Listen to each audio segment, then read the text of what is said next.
Усім прывітанне, з вами Зміцер Лукашук, і як звычайна мы абмяркоўваем падзеі ў Беларусі і за яе межамі. Ну і сёння такое вось вяртанне ў эфір адбылося пасля не працяглай паўзы, але тым не менш ўсё ж таки ёсць у людзей і іншыя працоўныя абавязкі. Часам не атрымліваецца прытрымлівацца графіка намі запланаванага. Таму рады заўсёды, што вяртаюцца да стрымаў. І сёння мы гаворым з тэалагіняй, эксперткай у галіне рэлігіі, палітыкі і абароны правоў Натальяй Васілевіч. Прывітанне, Наталья. Вітаю ўсіх, вельмі рада зноў мець магчымасць паразмаўляць з аўдыторыяй Еўрарадыё. Дякую вяліка. Ну я спадзяюся, што за ўсімі сваімі справамі, сустрэчамі, працамі, усім астатнім ты не выпала з павесткі актуальнай.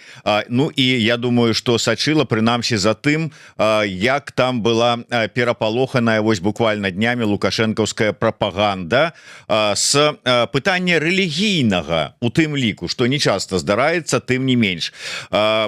Пачалі, значыцца, біць у званы, і я цытую: у Беларусі актывізаваліся псеўдарэлігійныя структуры.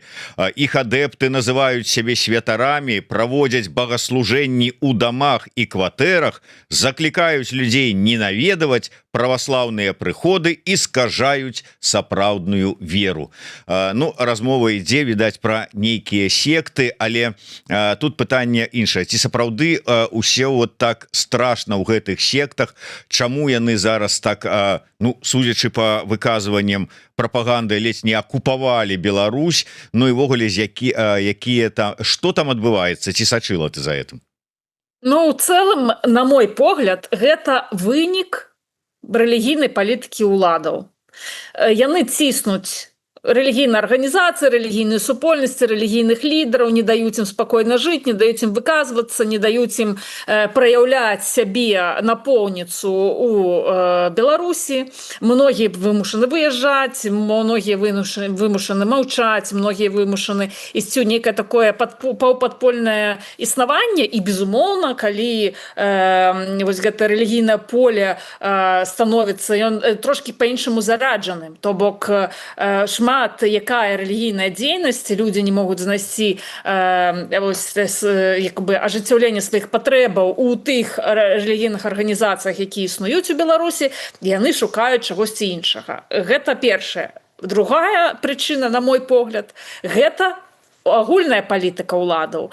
Жыццё ў Беларусі апошнія 6 гадоў гэта жыццё ў страху, жыццё ў няпэўнасці, жыццё пад пастаянным ціскам. І, безумоўна, у людзей у такіх нестабільных умовах, ва умовах такога, дзе ты ведаеш, што ты нічога не можаш сказаць, нідзе не можаш выступіць, нідзе ты павінен забыцца пра тое, што ты там рабіў у 20-м годзе, напрыклад. Да? Ну, многія людзі, яны знаходзяцца ў такім, ну, вельмі нестабільным, скажем, эмацыйным і духоўным стане, і гэта таксама з'яўляецца такой падставай для пошуку альтэрнатыўнай рэлігійнасці. І таму я так магу сказаць. Ну, тут гаворка хутчэй ідзе пра канкрэтны выпадак. Вось дзесь у Віцебскай вобласці быў затрыманы чалавек, які прадстаўляў сябе святаром і клікаў людзей на свае нейкія набажэнствы, збіраў з іх грошы, і пры гэтым ён ніякім святаром не з'яўляўся, ні да якай рэлігійнай супольнасці не належаў і проста займаўся такім рэлігійным махлярствам, фактычна. І тут гэта рэакцыя вось менавіта на гэты выпадак, на мой погляд, таму што насамрэч мы сёння, хаця праблема большая, вот Беларуская праваслаўная царква на сваіх сайтах, яна піша пра гэта, не то, што людзі давяраюць нейкім махлярам, якія купілі сабе рясу ў Свята-Елізаветинскім манастыры, хутчэй за ўсё, да, і раз'язджаюць, там крапяць вадой і нешта там робяць. І, у прынцыпе, ну, узровень рэлігійнай адукацыі сярод нават праваслаўных настолькі нізкі, людзі не разумеюць, ім цяжка адрозніць фэйкавага святара ад сапраўднага святара. Вось, але праблема не ў такіх махлярах адзінках, яны адзінкі, гэта адзінкавыя людзі, якія ў цэлым, ну, невялікую аўдыторыю маюць, але на сёння людзі не могуць адрозніць як бы жывога святара ад штучнага інтэлекту. Вельмі шмат з'явілася ў розных соцсетках, на Ютубе, у розных там іншых там ВКонтакте, не ведаю, якія там ёсць сацыяльныя сеткі, аднакласнікі, напэўна, таких фейкавых профіляў, дзе просто запускаецца штучны інтэлект, вот, ну, некі аватар, і там тэкст таксама гоніцца, вот там, напэўна, промпт пишуць, скажи что-нибудь по правослаўнаму, і вот этот вот так званы батюшка, да, которого увогуле, в принципе, не існуе. И он пачынае вот это вот такое просто штосьці такое говорить, и люди, многие слухают, а что говорить, ну, штосьці такое правослаўнае, прыемнае, цікавае, і вось гэтыя як бы штучныя бацюшкі на штучнага інтэлекта, яны ў прынцыпе цяпер просто, ну, эпідэмія іх здарылася. Ну, гэта просто для мяне сведчыць пра тое, што батюшкі, жывыя сапраўдныя батюшкі, яны вельмі часта паводзяцца як штучны інтэлект. Тое, што яны гавораць, это ў прынцыпе, ну, така згенераваны рэлігійны контент, да, за якім няма ну, таких неких сапраўдных аўтэнтычных эмоцый, перажыванняў, ідэяў, і рэлігійны контент, ну, цэлым больш стылістыка. Вось там важная не столькі змест нейкі, да, а нейкая стылістыка. І мне здаецца, вось гэтыя, ну, якія збіраюць лайки, подпіскі і гэтак далей, на такім контенце яны гэта як бы зразумелі і даюць людзям тое, што яны хочуць пачуць, і гэта цяпер звяртаюць увагу на тое, што цяпер вельмі запатрабаваны такі контент, і, ну, вельмі перажываюць з гэтай нагоды у церквах і кажуць не толькі пра тое, што трэба правяраць, трэба, таму што кожны святар, ён мае месца служэнне, ён мае прозвішча, ён мае нейкую канкрэтную там гісторыю, сваю біяграфію, і таму заклікаюць усіх спраўджваць. Вот калі сустракаеш батюшку, адразу як у яго прасіць пасведчення, да? Хто вы, батюшка? Представьте, з какого вы района, з какого там добрачыння, да, з якого храма, кім вы там служыце і гэтак далей. Вось. Таму я думаю, што гэта ўсё ідзе вось у гэтым кантэксце. Безумоўна, для рэлігійных супольнасцяў гэта не вельмі прыемныя высновы таксама, але я думаю, што улады і там рэжым, ён павінен звярнуць увагу на тое, да якіх вынікаў прыводзіць уласная палітыка, што вось гэтыя дзіўныя секты, раней, вот паглядзіце, это царская імперія, да, вот так званая, которая у нас тут расквітнела, ну не было ж раней таких вот гучных псевдоправаслаўных нейкіх утварэнняў.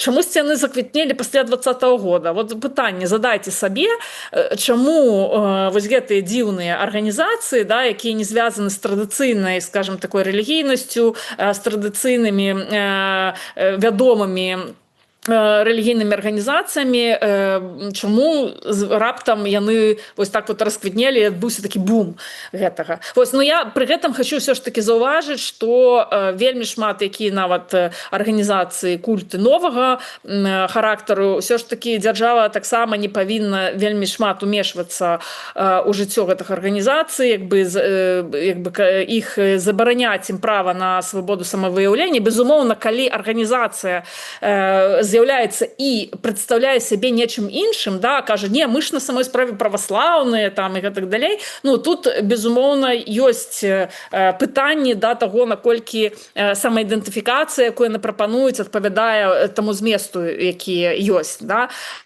Таму што вельмі часта такое махлярскае дзеянне уключана вось у гэта, там прадстаўленне сябе як некага іншага. Вось, але тым не менш, ну, свабода на самавыяўленне рэлігійнае, она павінна быць, яна павінна прысутнічаць, і незалежна ад таго, што, ну, падабаецца нам гэтая рэлігійная арганізацыя, не падабаецца, пакуль ніякія правы іншых грамадзянаў не парушаюцца, нейкая грамадская бяспека не парушаецца, абмежаваць дзейнасць такіх арганізацый, ну, было б неправільна ў адпаведнасці з міжнароднымі стандартамі. Шмат адразу пытанняў нарадзіла твой вось гэты спіч і цікавых тэмаў, але тут першы такі каментар жартаўліва. Не, ну адна справа, калі хтосьці купляе где-то там на Ждановічах расу святара і прыкідваецца іншым і ходзіць по я не ведаю, могілках там адпівае за это грошы, атрымлівае, хоць не мае на гэта праву, гэта зразумела. Але калі чалавека нейкае сваё там, я не ведаю, там сувязь з Богом открываецца, ён нясе сваё бачанне, там не прымазваючыся не да каго, про гэта кажуць: о, рэлігійнае махлярство. Ну так і Ешуа, сёння вядома як Ісус, некалі у тыя часы, калі ён прыйшоў са сваімі ведамі, тагачасныя святары і тэолагі маглі называць рэлігійным махлярствам. Але гэта так, просто жартам. Але вось ты кажаш, чаму расквітнелі секты, хай адкажуць на гэта. А я вось зараз думаю, з іншага боку, калі паглядзець на існуючыя зараз ухваленыя, ну найперш што, праваслаўная царква у Беларусі, якая ездзіць па казармах ХАМАПа і там асвячае ім там дубінкі, кулемёты, там яшчэ што-небудзь, едзе яшчэ на нейкія там ваенныя зборы і нешта там асвячае, паводзіць сябе як нейкія рэлігійныя махляры. Людзі ж это ўсё бачаць, глядзяць на гэта і думаюць: я не хочу з гэтым мець ніякае дачынення. Куды пайсці, да каго? Ну вот нейкая там секта не секта, но нейкія людзі, якія кажуць, што вот яны так сябе не паводзяць. Ну пайду я да іх, можа там нейкая чысціня. Ну, бачыце, калі б у нас былі такія вось альтэрнатыўныя праваслаўныя структуры, якія б выступалі з нейкіх маральных і багаслоўскіх перакананняў супраць той дзейнасці дэструктыўнай, якую праводзіць беларуская праваслаўная царква, гэта была б адна гісторыя. Тут тут такога не адбываецца. Всё ж такі нейкія іншыя меркаванні у людзей да далучэння да розных такого кшталту сектаў. Паглядзіце, вот царская імперія, яна хутчэй наадварот, як бы палітычны бэкграунд, ён яшчэ больш радыкальны, напэўна, чым беларуская праваслаўная царква. Але я з вами згодна у тым плане, што вось такая дзейнасць беларускай праваслаўнай царквы, яна размывае паняцце пра добро і зло, размывае вось нейкія такія маральныя арыентыры, размывае у цэлым багаслоўскія арыентыры. І калі няма вось гэтага цвёрдага вучэння, такога дакладнага, яснага, што ёсць праўда, што ёсць неправда, што ёсць добро, што ёсць зло, то у цэлым у грамадстве размываюцца гэтыя паняцці, і людзі дэзарыентаваны становяцца. І гэтая дэзарыентацыя прыводзіць да таго, што людзі кудысьці ідуць, самі не ведаюць, куды яны ідуць, чаму яны тады ідуць. Яны проста ідуць нейкія інтуіцыі, шукаючы хоць нейкага сэнсу для сябе. І я думаю, што тое, што як рэлігійная арганізацыя, якім стане яны знаходзяцца, гэта не толькі гаворка пра беларускую праваслаўную царкву, на жаль, вось гэты вірус, ён закранае многія рэлігійныя арганізацыі, яны вымушаныя ісці супраць сваіх нейкіх прынцыпаў, ісці, можа, не супраць праўды, але не за праўда, не заўсёды, да, неяк вот сваё выражэнне вось гэтай праўды абмяжоўваць дзеля уласнай бяспекі, дзеля бяспекі сваіх прыхаджанаў, дзеля сваіх там рэлігійных збудаванняў, зарэгістраваных рэлігійных арганізацый. То бок ужо фарміруецца такое поле, дзе баяцца выказацца і сказаць праўду. Гэта становіцца нормай, і гэта прымальна, і гэта всімі зразумела і раздзяляецца. І ужо як бы не выклікае. Ну і безумоўна, мы цяпер, якія тут знаходзімся дзесьці, не тут, а там, дзе мы знаходзімся па-за межамі Беларусі і можам выказвацца, мы не заўсёды таксама адчуваем тыя умовы, у якіх жывуць людзі, і з нашага боку неправільна было б ад іх патрабаваць пэўных заяваў, нават ад царкоўных лідараў, таму што касцёльных, там, не ведаю, лідараў рэлігійных, таму што і умовы, у якіх яны існуюць, гэта вельмі такія умовы, цяжкія умовы, якія толькі вот зараз, нават калі рэлігійныя лідары выкажуцца на якую-небудзь тэму, гэта не прывядзе да змены там палітыкі ўладаў, ніхто не пакаецца, ніхто раптам не скажа нічога, просто пачнуцца яшчэ большыя рэпрэсіі, пацерпяць святары, пацерпяць біскупы, пацерпяць простыя вернікі і пацерпяць розныя сацыяльныя праекты. Таму зараз вот выбіраюць паміж меншым злом. зло, ну, паміж рознымі зламі, да, зло выбіраюць меншае. І меншым злом з'яўляецца, ну, дзесьці там саступіць, дзесьці там прамаўчаць, дзесьці неяк не выказацца, не заявіць, дзесьці паўдзельнічаць у нейкіх мерапрыемствах добраахвотна-прымусовым парадкам і просто захаваць вот тое жыццё, якое ёсць, неяк паступіўшыся нават тым, што, як я кажу, размываюцца вось гэтыя разуменні праўды, няпраўды, добра і зла і таго, што царква з'яўляецца такім прароцкім голасам у грамадстве і павінна выказвацца на розныя тэмы, не баючыся за сваю бяспеку. Ну, як бы гэта ўсё ў ідэале так, але ну, мы таксама, ну, вот я, напрыклад, стаўлюся з разуменнем да пэўных рэчаў, але калі мы кажам, напрыклад, пра дзейнасць Свята-Елізаветинскага манастыра, да, нашага, пра якога мы часта ўспамінаем, ўсё ж такі ступень уключанасці вось у гэтыя злыя, як бы, благія справы, яна бывае розная. Бывае гэта уключанасць прымусовая, вымушаная, такая частковая, там, дзе ўсё ж такі стараюцца хоць нейкую чырвоную лінію не пераходзіць, а ёсць энтузіазм, і вот тое, што лічыцца злом, яно, наадварот, прадстаўляецца як добро.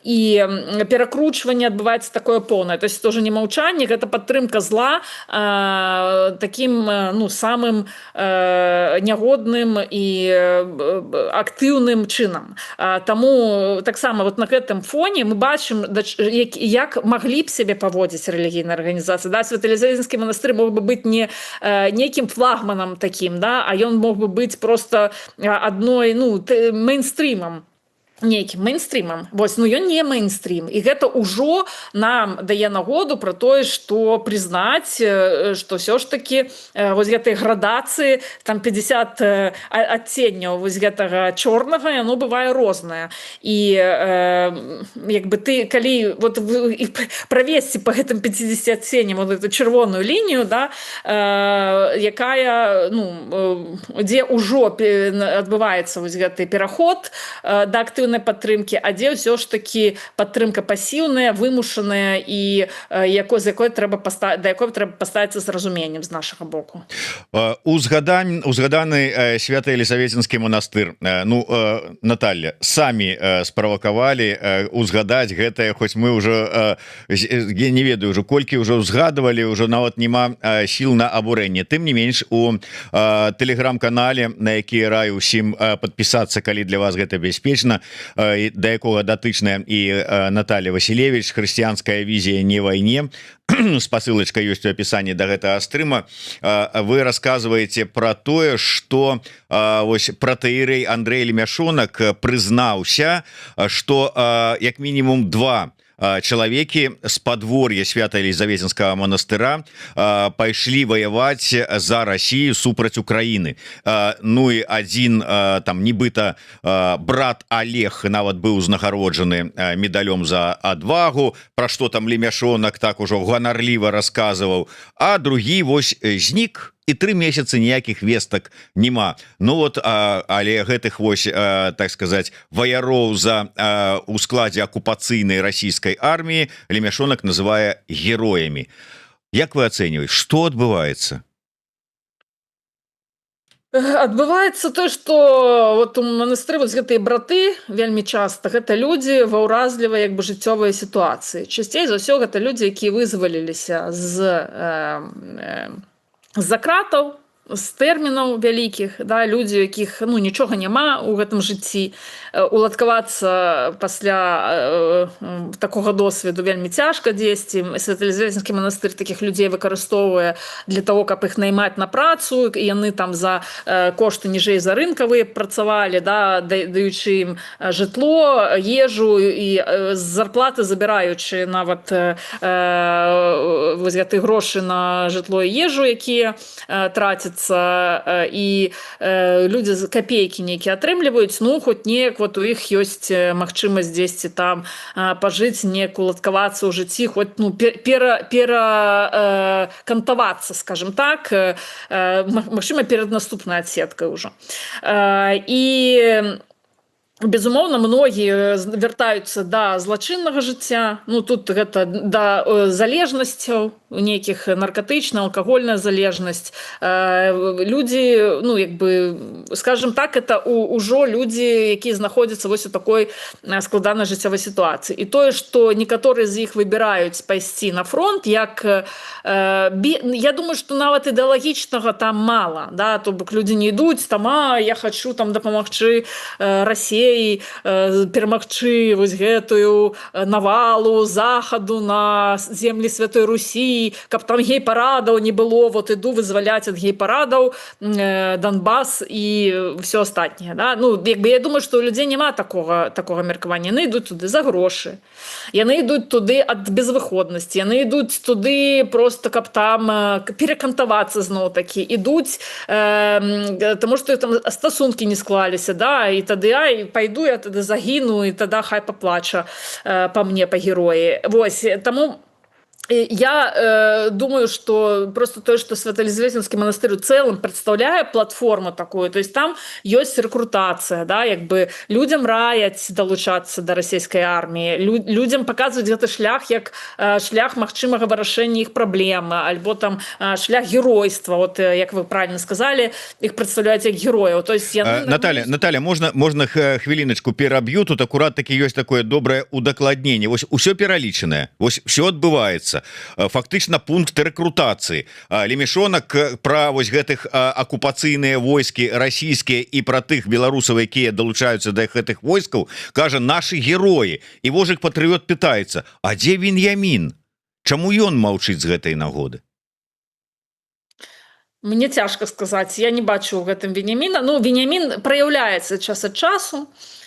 Мы бачылі на выпадку адзін выпадак вядомы, да, як бы выпадак, які зарэгістраваны, зафіксаваны. Гэта выпадак дыякана Максіма Логвінава, якога я асабіста ведаю 26 гадоў ужо свайго жыцця, і які заўсёды цікавіўся вось гэтай вайсковай тэматыкай. У яго быў вайскова-патрыятычны клуб, і ў свой час ён яшчэ з Дмітрыем Паўлічэнкам вучыўся страляць, нягледзячы на ўсе тыя скандалы пачатку 2000-х, якія звязаны былі з дзеяннем эскадронаў смерці у Беларусі. Ён сам грамадзянін Расіі, і ягоны брат, дэсантнік, і пры пачатку паўнамаштабнага ўварвання ён быў дэсантнікам і браў аэропорт у Гастомелі. Так? Это вот эта великая аперацыя «Киев за 3 дня», которая...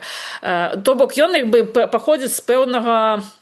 У яго пэўны бэкграунд як бы ёсць ужо у гэтага дыякана Максіма Логвінава. Ну, пры тым, ведаеце, я таксама скажу, што ён вельмі шмат працаваў з моладдзю, і ён служыў вельмі часта беларускай літургіі, ён спяваў беларускія песні, яго вельмі шмат, вялікі рэпертуар, ён добра спявае, яго быў вельмі вялікі рэпертуар беларускамоўных песняў, які ён з радасцю спяваў. Вось.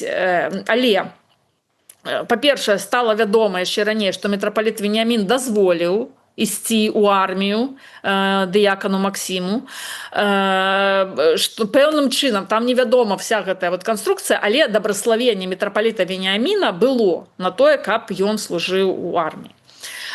Другое, вот цяпер на свята Петра і Паўла, гэта ліпень быў якраз перад тым, як я сышла ў камандзіроўку, з'ехала, хацела сказаць, сышла ў адпачынак, ну, зманіла бы. З'ехала ў камандзіроўку, якраз было свята ў Петрапаўскім саборы горада Менску, і там узнагародзіў мітрапаліт Веніамін дыякана Максіма. Падтрымка гэтай ягонай дзейнасці, падтрымка гэта таго, што ён удзельнічаў у вайне. Ну, там цяжка сказаць, што это прям мітрапаліт Веніамін быў шчаслівы і сам накіраваў туды дыякана Максіма, так, але, ну, вот, падтрымаў. Першае. Другое. Колькі б у палітыку не ўмешваўся Свято-Елизаветинскі манастыр, колькі б там не было вось гэтых усіх злоўжыванняў. Там злоўжыванні ж не толькі той ж там пункт рэкрутацыі, дапамога расійскай арміі, зборы грошаў на вайну і гэтак далей. Там парушэнняў, ну вот па царкоўных канонах і па заканадаўстве Беларусі там куча, там людзі не аформлены на працу, падаткі не плацяцца, хаваецца вот эта вся чорная бухгалтэрыя існуе, так і любога бізнесмена, які б гэтым займаўся, бы давно за шыю ўзялі. І ягонае кіраўніцтва непасрэднае і улады беларускай зацікавіліся. Ну тут мы бачым, што мітрапаліт Веніамін ніяк не дзейнічае. Магчыма, ён баіцца просто, таму што ну, там армія такая вялікая, скажем, у гэтым Свято-Елизаветинскім манастыры, там толькі монашых 120 чалавек, і я думаю, што ну, мітрапаліт Веніамін просто у яго не хапае смеласці, ён разумее, што ён прайграе ў гэтай барацьбе, што яго з'ядуць просто гэты Свято-Елизаветинскі манастыр, таму ён, магчыма, неяк вот спрабуе такі нейтралітэт з імі трымаць. Вось. Просто у яго няма сілу, і ён нічога з гэтым зрабіць не можа. Я думаю, што самому мітрапаліту Веніаміну таксама ён разумее праблемы, якія за гэта могуць стаяць. Ён разумее, як для яго гэта можа ну, паўплываць на ягоную дзейнасць. Ён разумее, як гэта ўплывае на дзейнасць увогуле ўсё жыццё беларускай праваслаўнай царквы. Вот. Але ну, як бы, сілы слабаваты, скажем так, каб пайсці. Это вот, ведаеце, як у ЗША кажуць пра другую папраўку. Многія нават тых, хто лічыць, што зброя, права на нашэнне зброі, такое шырокае ў Злучаных Штатах Амерыкі, яно ну, шкодзіць грамадскай бяспецы, шкодзіць увогуле жыццю, бяспецы ў краіне. Вот. Але яны кажуць, ну, а цяпер это ўжо ж назад это пасту ў цюбік не загоніш, да? Куды? Калі ўжо зброю ва ўсіх на руках ёсць, калі ну, цяпер нельга адмяніць права на нашэнне зброю, тому што все роўна зброі куча ў людзей. Тое самае са Свято-Елизаветинскім манастыром. Там ужо такія ресурсы накопленыя, там ужо такія людскія ресурсы і фінансавыя ресурсы, і нейкія, ну, як бы сетка дзейнасці настолькі моцная, што ну, гэта ўжо гэту пасту ў цюбік ужо просто так не загнаць. Уже ніякі мітрапаліт Веніамін не можа сказаць, ведаеце, вот у мяне ёсць падазрэнне, што тут не ўсё ў парадку ў гэтым вашым манастыры, мы зараз правядзем аўдыт. Такі аўдыт яму адгукнецца просто тым, што не ведаю чым, но, скажем, не вельмі яму будзе прыемна, таму што сілы няроўныя. Вось. І паколькі ўлады падтрымліваюць Свято-Елизаветинскі манастыр і нічога не робяць, ну, таксама мітрапаліт Веніамін разумее, што яшчэ і з падтрымкай уладаў, ну, як бы сунуцца туды нельга, таму хай жывуць, і мы будзем з імі лепш сябраваць, чым рабіць ворагаў з іх. Вот мне здаецца, логіка адміністратыўная менавіта такая. Ён знаходзіцца як бы ў такім цунцвагу, да? Вот, што нікуды не рух, нічога не зробіш з гэтым, карацей. Ну так, то бок ён разумее, што у Свято-Елизаветинскага манастыра ёсць крыша, і крышуе яго не умоўна кажучы Бог, а як там сказалі пра это, той, хто вышэй за Бога, да? Ну, дзесьці вот блізкія да яго людзі. Улады, скажем так, адміністратыўны, як бы, апарат, сілавы апарат, таму Расія таксама. Ну, хто? Свято-Елизаветинскі манастыр, ён герой вот у гэтым такой праваеннай расійскай гэтай ўсёй субкультуры. Да, і калі яшчэ прыгадаць, здаецца ж, гэтую кіраўнічку, як я там, матушку этую Пуціну узнагароджваў. Да, ну і Лемешонка Пуціну узнагароджваў. Вот, таму... Ну, то бок, зразумела, адкуль пуцінскія гоблінскія вушы растуць усіх гэтых. Да. У іх вушы... Не, я думаю, што эти вушы выраслі самастойна. Просто Путін заўважыў вот сваіх, скажем, таких наших ребят, наших мальчиков и девочек он заўважыў і паказаў, хто з беларускай праваслаўнай царквы з'яўляецца для яго стратэгічнымі партнёрамі, так скажем. Дарэчы, пра прасоўванне рускага свету ў Беларусі мы будзем казаць і ў наступным нашым эфіры. У нас у эфіры будуць журналісты-расследавальнікі бюро медыа Ксенія Вязнікоўцава і Александр Ярашевич, і менавіта пра дзейнасць Масквы, дакладней дома Масквы ў Мінску і вось усіх гэтых структураў, мякка рэдкай сілы расійскага свету, мы і паговорым, колькі гэта каштуе, якія мэты пераследуе і што і хто за гэтым стаіць.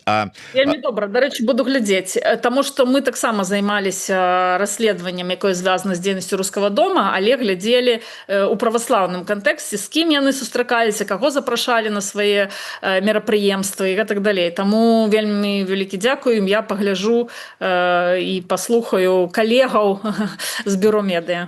Бачыце, я вот не ведаю, але запытаюся, ці карысталіся яны вашымі нейкімі-то вот сваімі расследаваннямі, там ці падказкамі, і ці глядзелі ў той бок, а можа варта яшчэ і паглядзець, калі гэтага не зрабілі. Пытанне ад Максіма на іншую трошку тэму, на тэму смерці, дакладней стаўленне да смерці. Не ваша, а вот узгаданых таго, хто вышэй за Бога і побач з ім хто стаіць. Гэта на фоне тых вось адыходаў знакавых людзей, якія здарыліся буквально недаўне. Як спадарыня Наталья можа патлумачыць стаўленне Лукашэнкі да смерці? Вось памер казека, а на развітанне з ім не пусцілі людзей. Чаму ў яго такое стаўленне да людзей і пасля іх смерці? Ён жа веруючы, ну, ён, я б сказаў, як ён то сказаў, праваслаўны атэіст, да?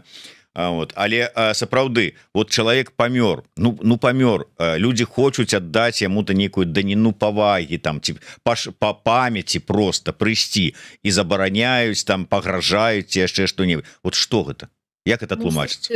Да, што зрабіў Грыша Азарёнак датычна смерці Святланы Курс, як ён гэта пракаментаваў і сказаў, што ўвогуле забараніць трэба ім быць пахаванымі ў Беларусі. Якое гэта стаўленне? Людскае стаўленне? Ці гэта як бы стаўленне абсалютна неадпаведнае недэклараванай веры, недэклараванай не ведаю чаму. Это просто для мяне ўжо гэта паказвае, скажем, стаўленне да смерці, стаўленне да вось такіх падзеяў у жыцці чалавека, гэта ўсё ж такі сведчыць пра тое, як ставіцца да годнасці чалавечай асобы ў Беларусі, што смерць это заўсёды святое, і смерць гэта тое, што ну, раней прынамсі стараліся ставіцца з разуменнем нейкім, да, хаця б плюс-мінус, ну, як бы баяліся перакрочваць гэтую чарговую чырвоную лінію у такім гуманітарным плане.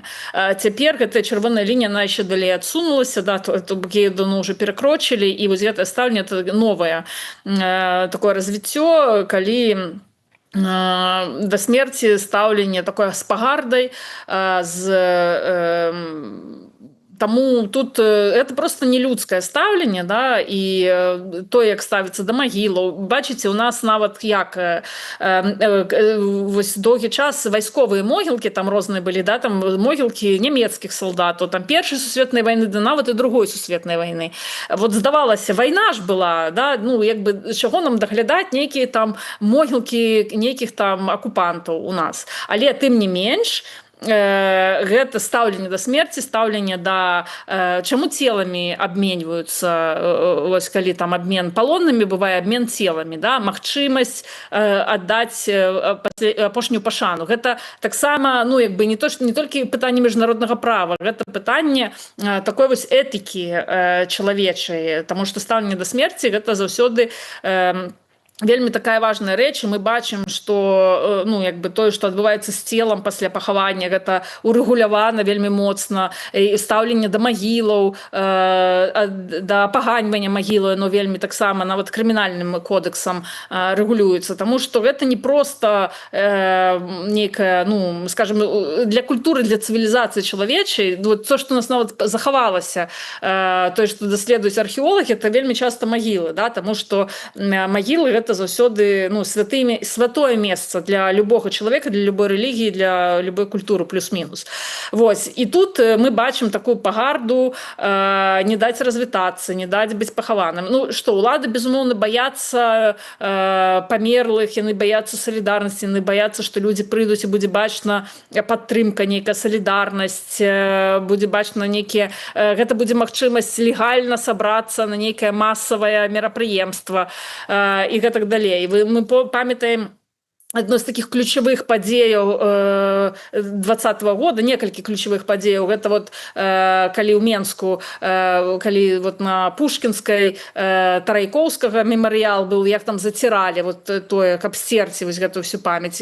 Роман Бондаренко, пахаванне Романа Бондаренкі, і як цела не аддавалі. Вы таксама ж памятаеце, якая вакол гэтага усяго была створаная, ну, такая нездаровая атмасфера, і потым як это мемарыял знішчалі, як это все, ну, наколькі гэта зараджаная эмацыйная тэма. Таму, я думаю, улады просто баяцца. Я уже не кажу про пахаванне Васіля Быкова, безумоўна, там асоба Васіля Быкова, гэта такая знакавая асоба, але вы памятаеце, што гэта стала адной з такіх вялікіх падзеяў у Беларусі, пахаванне Васіля Быкова, там, я не ведаю, десяткі тысяч людзей прыйшлі, гэта было шэсце. Таксама ўлады ж спрабавалі там чагосьці умешацца ў гэты весь працэс, неяк там перашкодзіць гэтаму, ну не здолелі. Таму я думаю, што это і мабілізацыйная сіла, і людзі, ну таму ўлады спрабуюць аддзяліць вось мёртвых ад жывых, аддзяліць, не даць людзям вось гэтай магчымасць, таму што пахаванне гэта таксама заўсёды